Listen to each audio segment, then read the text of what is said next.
tahu alat-alat yang disediakan. Ini namanya apa, Mbak? Hah? Hah?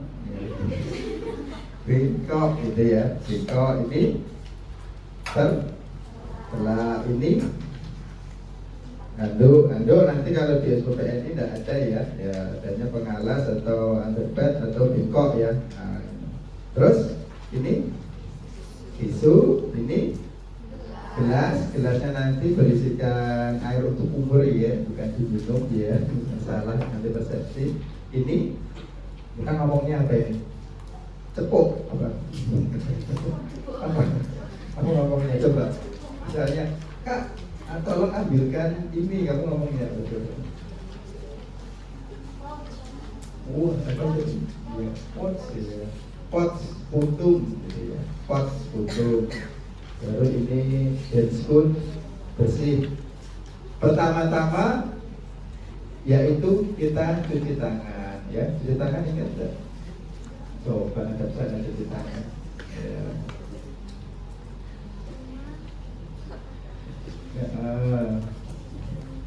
Tunggu, betul. Salah. Terus kunci. Terus putar. Ya, terus baru terakhir ini. Oke ya, akan duduk ya. Baru kita pakai spoon ya. Spoon apa ini?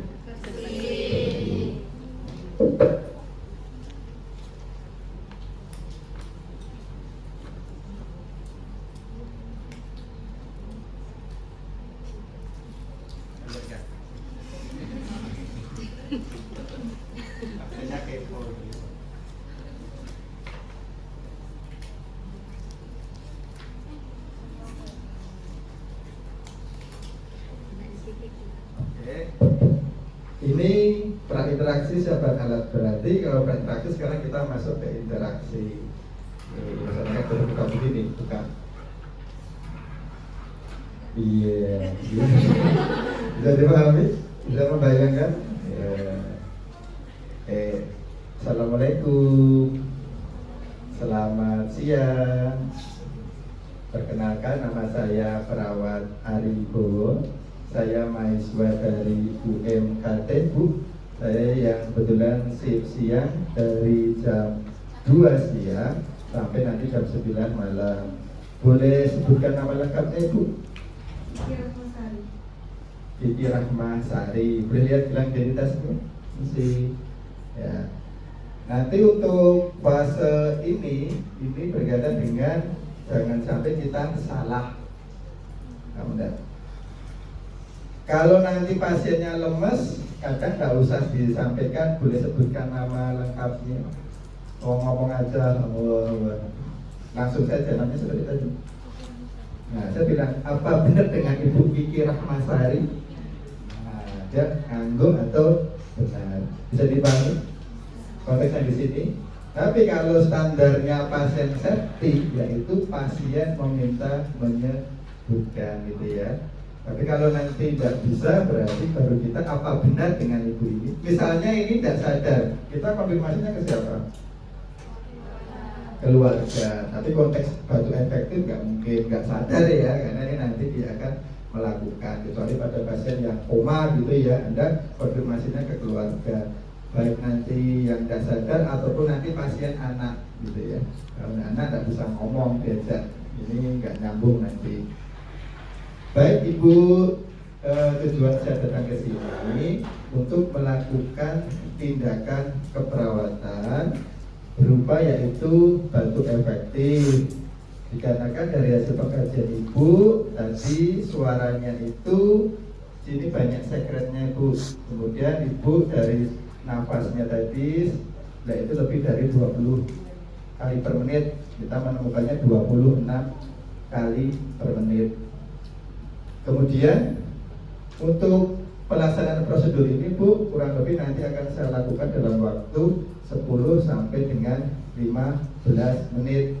Tujuan dari prosedur ini nanti itu agar dahak Ibu yang tadi masih berada di sini nanti bisa keluar, kemudian sehingga sesak nafas itu nanti itu bisa berkurang. Prosedurnya nanti saya akan bantu Ibu, posisinya nanti duduk saja. Kemudian saya akan mengajarkan yaitu nafas dalam terlebih dahulu, nanti baru batu efektif. Apakah Ibu, siapa panggilannya Bu? Sari? Oh, Kiki. Ya, Bu Kiki. Ibu Kiki apakah bersedia? Sebelum saya mulai Bu, ada yang ditanyakan dulu? Tidak ada? Nah, kalau tidak ada, kita mulai Bu ya, kerjasamanya. Mau dibantu duduk sendiri atau lewat bed itu yang diputar Bu?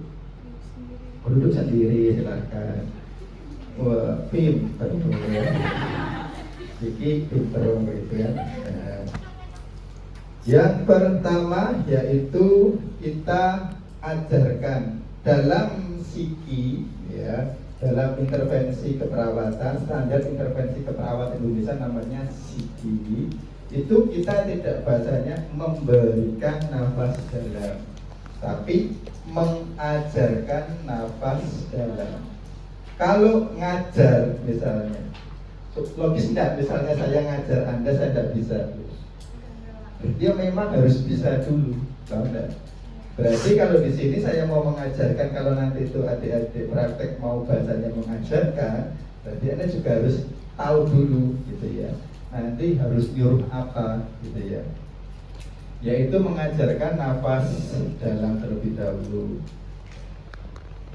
Caranya itu seperti apa Ibu? Yang pertama yaitu nanti Anda harus berupaya mendemonstrasikan terlebih dahulu supaya nanti itu Ibu Kikinya ini, Kiki ya tadi ya, Ibu Kiki ngerti gitu ya.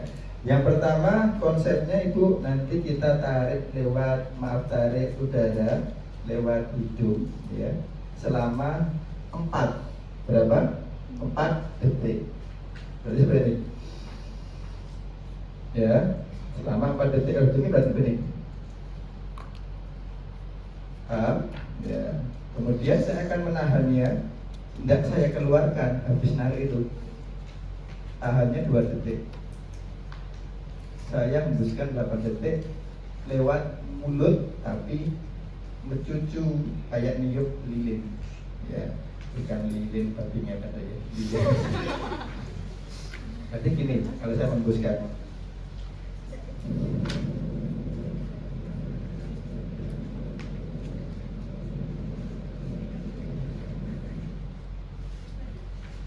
jadi pahami? Ya, Anda praktekkan saja sendiri. Nanti ketika pulang, misalnya Anda emosi gitu ya, Anda begitu aja, nanti Anda aneh nanti. Apa saya marah? Itu cuma gini-gini gitu ya. Jadi tidak jadi marah gitu biasanya. Ini nafas seperti nanti itu bisa untuk nyeri non farmakologi gitu ya, membantu pola nafas dan nanti mengambil oksigen secara maksimalnya gitu ya. Kemudian mengatasi yang namanya anxiety atau cemas ya. Baik Bu, saya akan hitung, nanti Ibu yang melakukan. Yang pertama nanti Ibu coba, salah nggak masalah Bu, salah nggak masalah, paham? Karena ini sifatnya ngajar kan gitu ya. Nanti tarik lewat hidung, mulai pelan saja. 1, ulang, tidak apa-apa, ulang. Ya, saya ulang ya, jadi biasa saja. Saya tadi begini, supaya cuma kedengeran aja kok. Takutnya Bapak ngapain? Nah susah gitu ya. Jadi pelan saja, nariknya biasa saja. 1, 2, 3, 4. Ya kita mulai Bu. Tarik nafas. Narik gimana? Tidak bisa. Nggak gitu, tapi pelan aja. 1, ini loh. Tarik nafas lewat hidung Bu. Tahan. Hembuskan.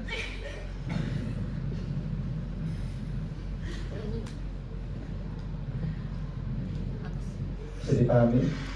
Oke. Tapi untuk mengecek nanti itu benar enggak nafasnya, sekarang tangan satunya berada di dada, satunya di perut. Yang ngembang bukan satunya, Tapi dada berarti begini. Ya, nah, lihat. Tarik nafas lewat hidung.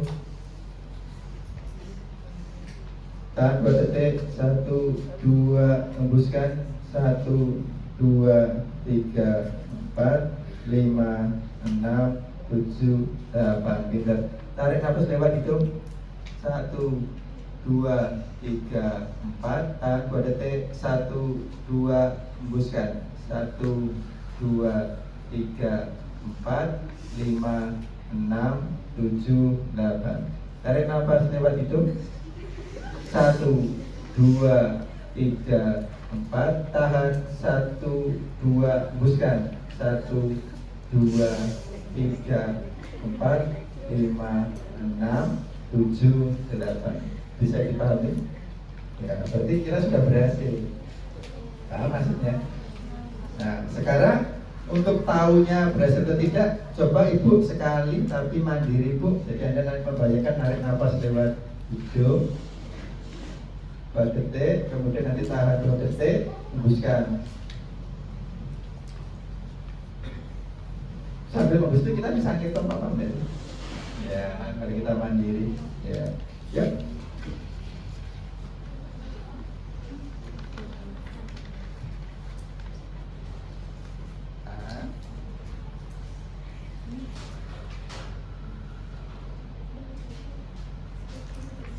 Ya, gimana perasaannya? Lega atau iya, makanya lega. Ini kan banyak hidup banyak. Ya, memang benar. Ini yang disebut dengan konteksnya kayak perokok itu ya. Jadi perokok itu sebenarnya sadar tidak sadar, dia itu gini. Bedanya apa? Cuma ketambahan nikotin. Nikotin itu yang adiktif, gitu ya. Pokoknya nanti itu dopamin naik, terus nanti itu akan ada fenomena dopamin langsung turun secara cukup drastis, itu yang disebut dengan anxiety. Jadi kunci orang itu untuk bahagia itu apa sih sebenarnya? Kunci orang itu hidup tenang, senang itu biasanya apa sih? Jangan terlalu senang-senang, jangan terlalu bahagia-bahagia terus. Karena konsepnya dopamin begitu ada hujan dikit langsung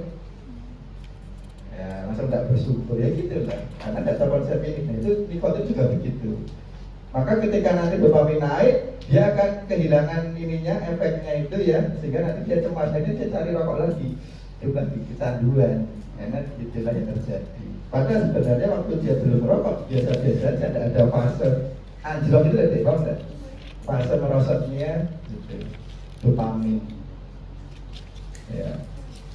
Karena sudah tahu bu, ini nanti untuk nafas dalam misalnya anda nyeri, misalnya head atau apa dan yang lainnya, anda lagi marah gitu ya, emosi gitu ya, anda lakukan itu. Berapa kali? 5 kali ulangi saja. Jadi nanti itu anda bisa berpikir kok, mengapa ya sebenarnya saat anda mengambil begini. Nah, ekspansi paru itu mengembang dada itu maksimal sehingga nanti kebutuhan oksigen itu bisa didistribusikan ke otak terutama. Paham nggak maksudnya? Sehingga kita lebih jernih dalam berpikir gitu ya. Maka orang marah mesti nafasnya mesti cepet itu karena tidak punya otak, nggak mikir gitu ya. Oh udah, dalam marah itu mesti coba kamu marah kan sudah gini-gini tuh, ya, kamu coba atur nafas tidak jadi marah, bisa dipahami ya. Saya sekarang kita mau bantu efektif. Yang pertama, bu, ini bantal taruh di ibu, gitu ya. Ya. Terus di sini akan ada pelak.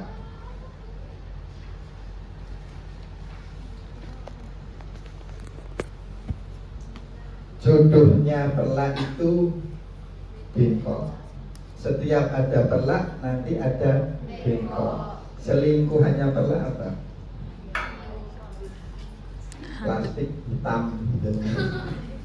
Mengapa? Karena nanti itu Anda menemukan rumah sakit itu bengkolnya hilang, terus suruh bawa plastik hitam gitu. Ya itu ya. Tapi nanti, nah ini seperti inilah ya konsepnya, bisa dipahami. Nanti untuk di SPP ini tidak ada ya handuk ya. Kalaupun ada gitu ya, taruh saja boleh ya. Tapi kalau nanti OST ini tidak saya kasih gitu ya. Nanti taruh aja di sini.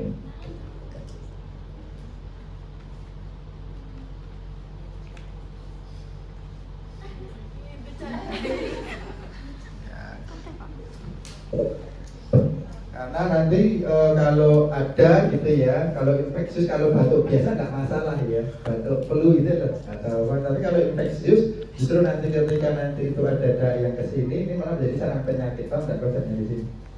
Tapi kalau nanti anda sendiri di rumah gitu bang, nggak, kok nggak bisa, nggak bisa. Berarti boleh. Oke, berarti seperti apa? Nah, nanti ada yang disebut dengan menggunakan pot ini ketika memang mau melihat atau sampel ngambil untuk dilakukan pemeriksaan laboratorium apakah di dalam darahnya nanti itu ada bakteri penyebab penyakitnya. Biasanya apa Pak? Misalnya TB paru, tuberkulosis paru, maka nanti ketika dahannya sampel diambil, nah biasanya penjaringan TB, penjaringan TB itu maksudnya gimana sih? Di masyarakat kok ada warga batuk lebih dari 7 minggu itu tidak sembuh-sembuh, enggak? Datangnya orang puskesmas, nah bawahnya beginian itu. Kamu kok batuk, ya nggak sembuh-sembuh ya, jangan-jangan kamu TBC ya. Coba cek, keluarkan dahakmu. Nah ini caranya keluarkan itu diajari dengan batuk efektif. Apakah nanti ada kuman Mycobacterium tuberculosanya atau tidak lewat pemeriksaan laboratorium, bisa dipahami? Ya. Kalau yang ini konsepnya kita yang pertama yaitu tidak usah menggunakan sampel lab dulu, ini sebatas yaitu untuk mengeluarkan dahak. Kalau mengeluarkan dahak berarti realitanya di lapangan nanti ini akan ada plastik hitam ya, jarang langsung dikasih dalam bikok langsung, tetapi menggunakan kresek hitam gitu ya. Ya. Ini tangannya mana tangannya Mbak Kiki? Nah, punya tangan kan? Ya. Nanti pegang ininya ya. Katakan supaya gua pengen mendekatkan gitu ya. Begini Mbak Kiki ya. Tadi Mbak Kiki sudah tahu caranya napas dalam. Untuk batuk efektif ini caranya seperti apa? Yaitu narik nafas lewat hidung sama, tahan 2 detik, hembuskan 8 detik.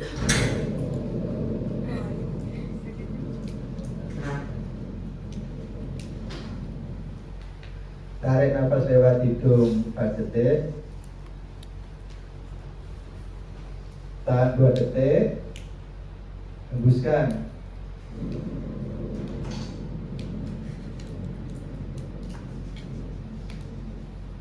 Nah ini penentuan nih ya. Sekarang tinggal satu lagi, tapi Anda harus ingat ya. Tarik nafas lewat hidung selama 4 detik, tahan 2 detik. Oke, paham? Jadi memang saat menahan itu tuh Anda itu langsung kayak lepaskan. Nah, udah. Bisa dipahami? Ya, bisa? Saya pandu ya. Justru nanti itu ketika Anda menahan ini nanti itu, tahan 2 detik itulah nanti puncak Anda itu benar-benar pengen batuk, paham enggak? Ya, kita mulai ya. Salah tidak apa-apa ya, aman ya, karena ini sifatnya mengajarkan. Kalau nanti salah, misalnya dalam sebuah ujian gitu ya, ujian kok misalnya mahasiswanya banyak yang salah, tidak semua yang salah itu mahasiswa, bisa jadi yang menerangkan atau ngajarnya itu nggak bisa ditangkap. Tahu nggak masih konteksnya di sini ya? Baik, tarik nafas lewat hidung. 1, 2, 3, 4, tahan 2 detik. 1, 2, hembuskan. 1, 2, 3, 4, 5, 6, 7, 8. Tarik nafas. 1, 2, 3, 4, tahan. 1, 2, hembuskan. 1, 2, 3, 4, 5, 6, 7, 8. Yuk Bu, lagi tarik nafas lewat hidung. 1, 2, 3, 4, tahan, 1, 2, batukan.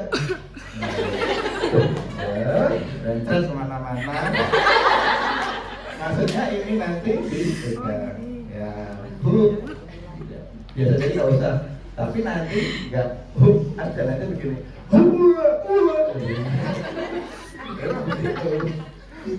Terus Anda pakai masker kan?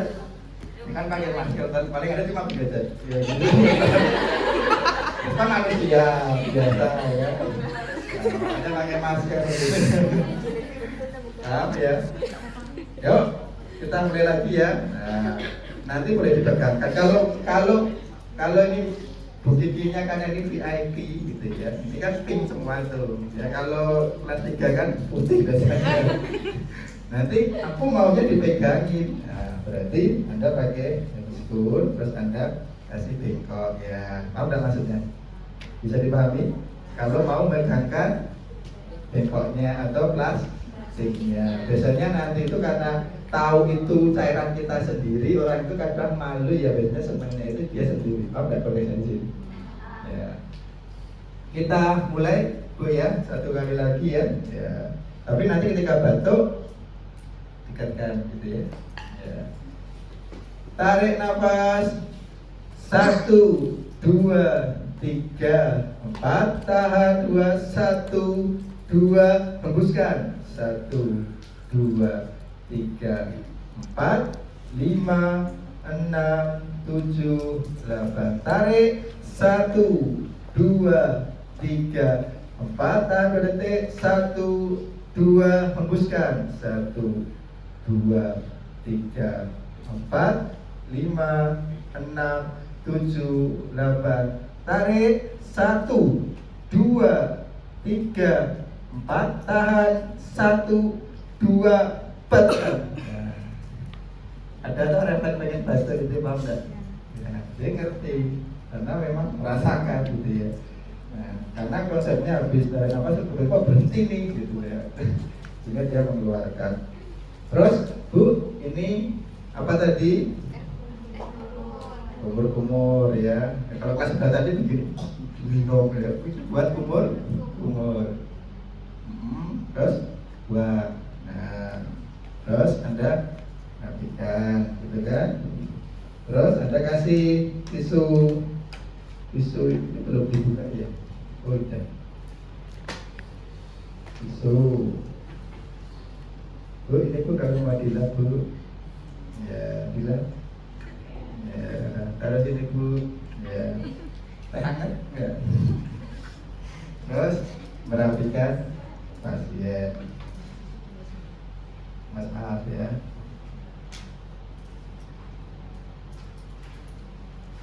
Taruh sini. Ibu mau posisi semi forward atau duduk atau berbaring? Baring, silakan. Kalau bisa semi dikasih ya. Ya, tapi nanti Anda akan menemukan, boleh Anda putarkan ya, semi forward ya.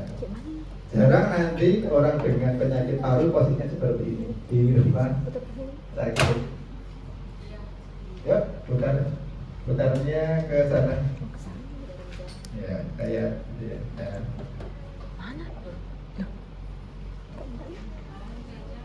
Semi power kita menanyakan perasaannya gitu ya. Tapi langsung saja ke depan, apakah sesaknya sudah berkurang. Bisa nanti itu kita cross check berkaitan dengan lihat respiratory rate-nya berapa, yaitu tadinya kan 26, bisa nanti itu 20 kali. Apa maksud saya? Terus nanti itu kita bisa dengarkan auskultasi. Suaranya normal, suara paru apa? Tadi sudah saya sampaikan. Suara paru normalnya apa? Ya, itu kan pola nafas. Suara. Suara. Kalau tadi kan sebelumnya ronki. Terus menjadi nah kan, penasaran gitu kan. Tapi mohon banget kan bisa dikatain. Vesikuler. vesikuler. Catet, nanti suara normal paru kan vesikuler. Nanti sampai rumah ngapain? Dengerin tuh suara vesikuler. Ya. Masa saya harus kontorkan lagi gitu ya, vesikuler gitu ya. Terus selanjutnya kita kontra gitu ya. Baik Bu, nanti 2 jam lagi saya akan kembali datang ke sini untuk melakukan pemeriksaan tanda-tanda vital untuk menunjang semoga nanti itu Ibu lekas sembuh. Agamanya Muslim kan Bu ya? Ya, saya yang pimpin doa, cukup Ibu yang mengaminkan. Amin Bu ya. Allahumma robbana si adzbil ba'sa isfi anta safi la sifaan ila sifauka sifaan la yughadiru saqoma. Amin. Boleh nanti itu beserta dengan artinya, ya Allah Tuhan segala manusia, hilangkanlah segala kelainannya, penyakitnya, sembuhkanlah dia. Engkau maha penyembuh, tiada yang menyembuhkan selain Engkau. Sembuhkanlah dengan kesembuhan yang tidak meninggalkan sakit lagi. Kemudian Anda berpamitan. Baik Bu, permisi. Assalamualaikum. Terus Anda akan menuju ke wastafel. Wastafel ngapain? Cuci tangan. Cuci tangannya 1, 2, 3, 4, 5, 6. Terus ambil pulpen. Dapat pulpen. Pulpen. Terus duduk dinner station. Ya kan? Ada toh dinner dia tulis gitu. Kabar mau mendokumentasi apa yang dilakukan. Apa sih? Misalnya kalau habis melakukan tindakan, apa yang didokumentasikan? 1 yaitu di sini akan ada ini tanggal, hari dan tanggal. Hari apa di sini? Tuh, tanggal berapa? 28 gitu ya, biasa ya. Terus sampingnya tanggal, hari, ini nanti ada namanya nomor. Nomor apa? Nomor diagnosa. Emang ini menjawab diagnosa apa? Walaupun Anda belum dapat keperawatan medikal bedah, saya kasih tahu ya. Ini namanya menjawab bersihan jalan nafas tidak efektif. Jadi masalahnya itu. Jadi jalan nafasnya itu tidak bersih karena adanya sekret. Terus apa yang kita lakukan? Anggap saja nomor diagnosa 1. Nah, karena dari skala prioritas masalah keperawatan atau yang dialami pasien, ini nomor 1 di kodenya. Jadi kita tulis saja 1 nomor diagnosa. Sampingnya nomor diagnosa kita tulis implementasinya. Implementasi itu berarti apa yang kita lakukan, yaitu dengan menggunakan kata sifat kerja, bukan perintah. Berarti tadi saya ini tadi apa? Kalimatnya seperti apa berarti? Mengajarkan pasien batuk efektif. Apa maksud saya? Ya, dan nafas dalam, boleh, paham? Ya, terus ini implementasi saya. Terus sampai implementasi, evaluasi respon namanya. Respon. Tadi saya setelah selesai saya tanya kan, bagaimana Bu sesaknya, apakah sudah berkurang? Itu tadi yang harus ditulis S. S itu subjektif, apa yang dikatakan setelah kita melakukan ini, paham enggak? Pasien mengatakan sesak berkurang, paham? Jadi pahami? Ya, terus O.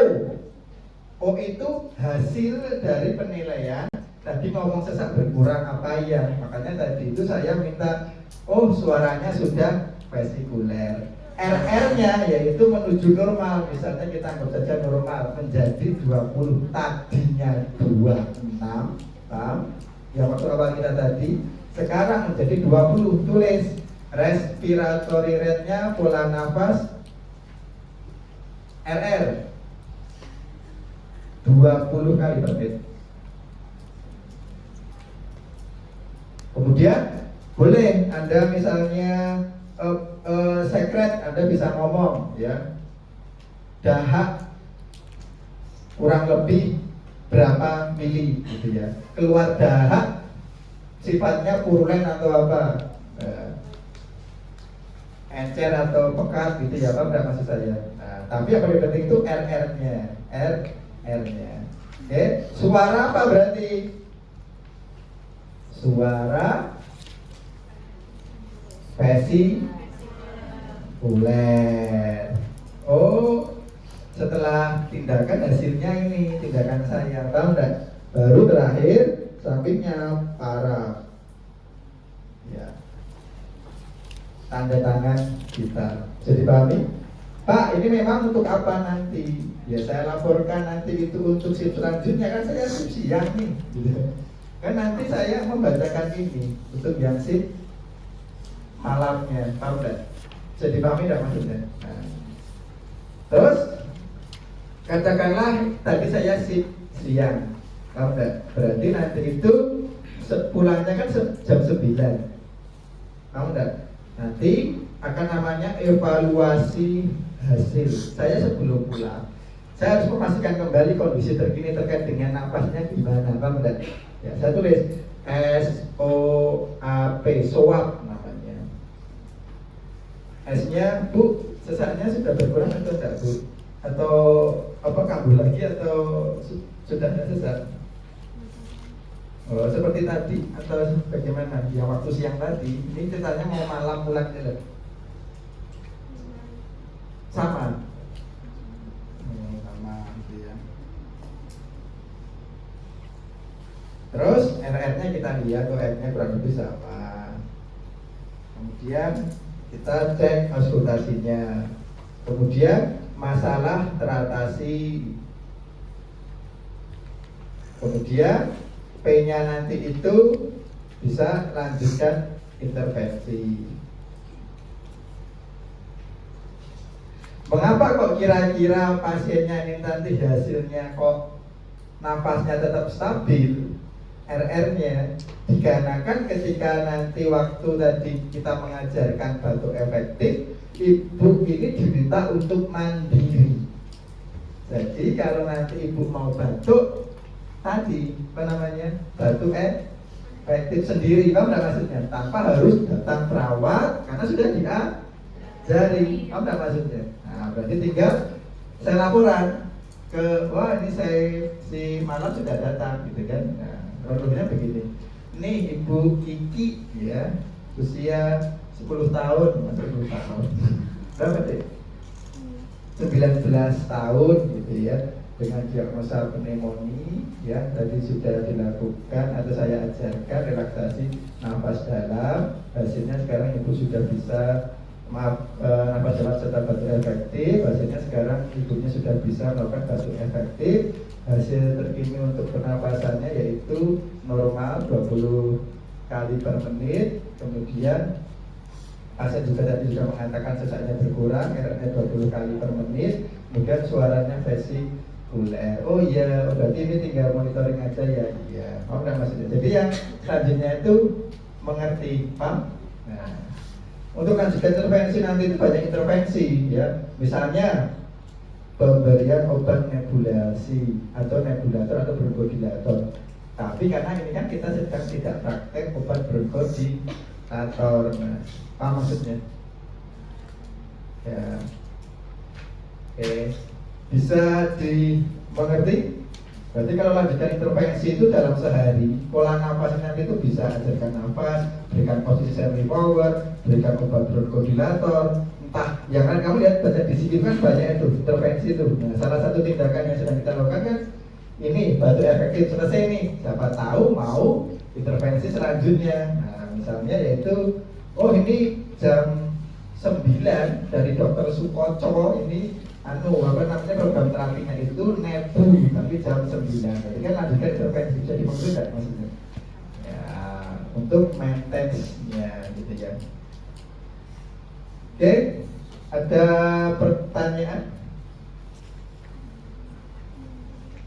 Terus sebelum Anda praktik gitu ya, nanti evaluasi ya. Substansinya apa Pak? Ngomong. Substansinya ngomong. Kelihatannya ini loh ya, tapi cara menjelaskannya itu loh yang kadang harus pasien sampai, Pak maksud saya. Sampai karena definisinya yaitu mengajarkan. Tarik nafas berapa detik? Lewat? Tahan berapa detik? 2.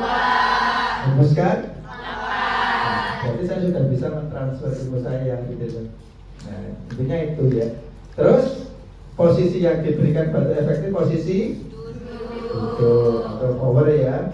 Kemudian nanti itu untuk apa namanya? Suara paru normal apa namanya? Boleh. Sekarang saya minta ya, siapa dulu yang mau dulu sebelum nih keinginan untuk mencoba. Di sini tidak ada benar dan salah, cuma ini latihan saja, ngomong mengajarkan batu efektif karena pedoman itu sudah pegang 428 tadi. Cara transfernya bagaimana sih? Silakan adik-adik, yuk siapa ya?